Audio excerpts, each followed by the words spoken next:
I started with a $150 heat press machine off of Amazon. That machine made me $100,000. What's up, y'all? So in this video, I'm gonna show y'all how I built a clothing brand without any overseas vendors. I've been getting asked for years how I got started, what equipment I use, what blanks to buy, how do I find vendors, and why I keep telling people to start their own business. Like, I don't want to make it seem like it's the easiest thing in the world, but it's probably easier than you think it is. So today, I'm giving you all the game. I'm not selling you a course, I'm not selling you an ebook. I'm simply documenting what worked for me, what didn't work for me, and how I made a couple $100,000 just selling some t-shirts. So if you don't know me, I go by Mr. Reed. Real name is Mario. Friends call me Rio. If you made your way over here from Instagram or TikTok, this is a new channel. Probably should have did this years and years ago. I've been a creative my whole life. I've always loved style, less fashion, more style. I started my first brand when I was still in college. With a friend of mine. What up, Justin? I was back in like 2011, 2012. We didn't know what the hell we was doing. Parlay that 2014, started another brand called Perception. I would call that my intermediate learning phase, where I learned a little bit about business. I didn't know if I wanted to be a fashion designer or if I just wanted to make stuff that I like that might look cool, right? That probably had a mix of nostalgic t-shirt designs, kind of like what I do now, mixed with custom cut and sew things. But even back then, I never went overseas for a manufacturer. The heat press became my best friend. That is the one common denominator in everything I'm gonna say to you is you buy a heat press, you have so much control over a product that you can put out. The whole point of, call it my business model, is I'm a control freak. I will crash out if I spend my hard-earned money on some samples that you gotta wait 3, 4, 5 months to get, and then a crazy amount of shipping on product and it show up not the way it was supposed to show up. I got trust issues, again, control issues that will ultimately probably be my downfall.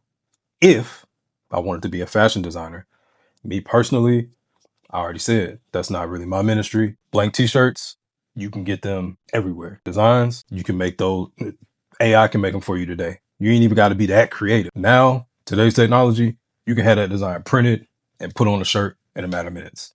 That's just the reality of the situation. All right, now that I've done all the rambling in the world, let's get to the shit. What you really need to save, share, write down, all that. Okay, step 1. This is optional. However, if you want to keep things clean, I would do it. I would go start an LLC. Zenbusiness.com, LegalZoom.com. It is not very expensive. And by very expensive, I mean under $1,000. I want to say LegalZoom was like $750. Zen Business, you can probably get what you need for about $300, $350. All your filings, your EIN, which is your tax ID. I would just start with those two. I'm not gonna overcomplicate this. The reason I say it's optional is because you can make you some t-shirts and go sell on the street. You can make some softball shirts and go to the local youth sports game, or you may have a niece or nephew who has some event and you want to sell a shirt that you thought of behind that. Like, you don't necessarily have to start a business. However, it is much cleaner for tax purposes. But the real benefit is using your tax ID or your EIN to secure funding later down the line. Things are going to happen. Things are going to go wrong. Having that backup security blanket of, some business funding that you could potentially get, top tier. Like, it done saved us in many occasions. And I'm going to kind of contradict myself a little bit once I get into the Shopify segment of all this, because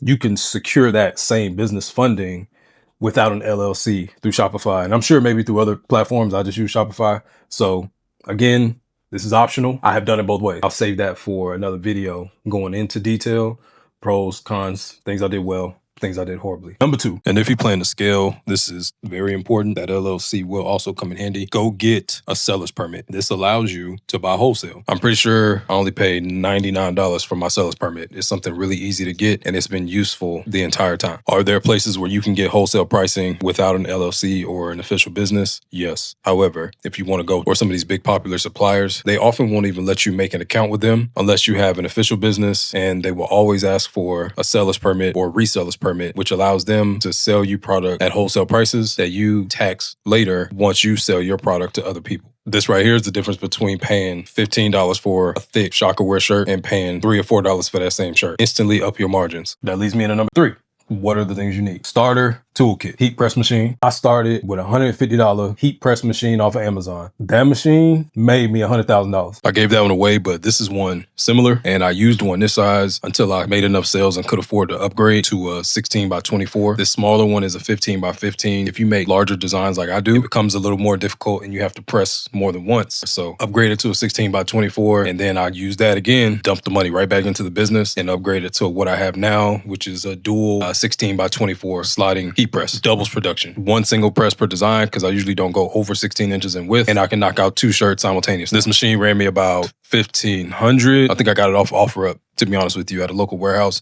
DTF film. DTF stands for direct to film. This is a process that takes a giant printer and literally prints your design on a glue-backed film that will adhere to your shirt. Now, if you're an OG who is used to using a Cricut cutter and a single color sheet of vinyl to cut out your design, this right here is a game changer. This is equivalent to that scene in Get Rich or Die Trying. If you know, you know. I will not explain that any further. See, comes in a roll.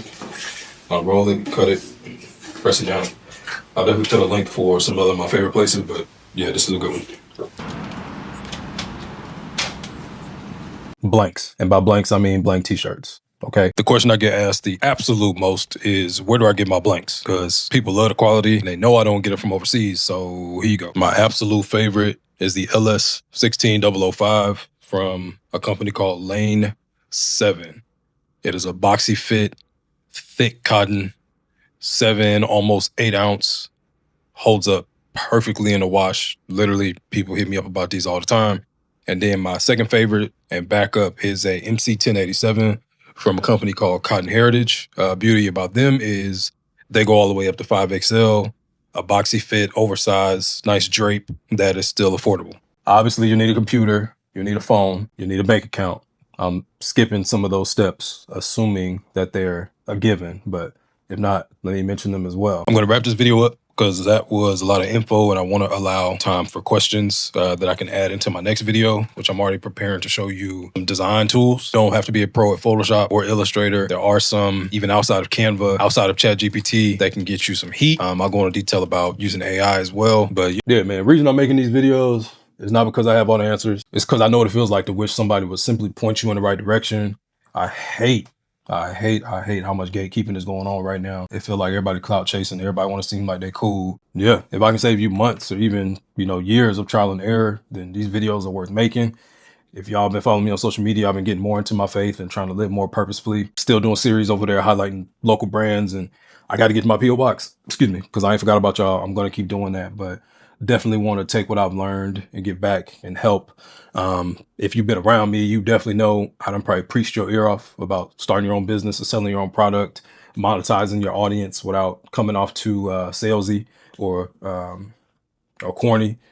And I done given away, I don't know how many heat presses to people just trying to say, hey man, take this, go start it. And few of them have become very successful who kept up with it. So, yeah, man, thank you again for tuning into this page. Again, I'm new. Apologies for any slip ups or just, rambling. We'll get better as things go along, but I do want to be a resource for you, for life, business, marriage, fashion, DIY, home, travel, cars. Man, we're going to get into a little bit of everything. So appreciate y'all for tuning in. If you got any specific questions, definitely drop them in the comments. Follow me on Instagram at Mr. Reed, MRR33D. TikTok is Mr. Reed Official. Yeah, probably do these weekly, so stay tuned for the next video. And going along with the theme of this video and starting a business, my wife and I have a coffee company. It's called Seed and Soil. I'll definitely link in the description so you can get you a bag. But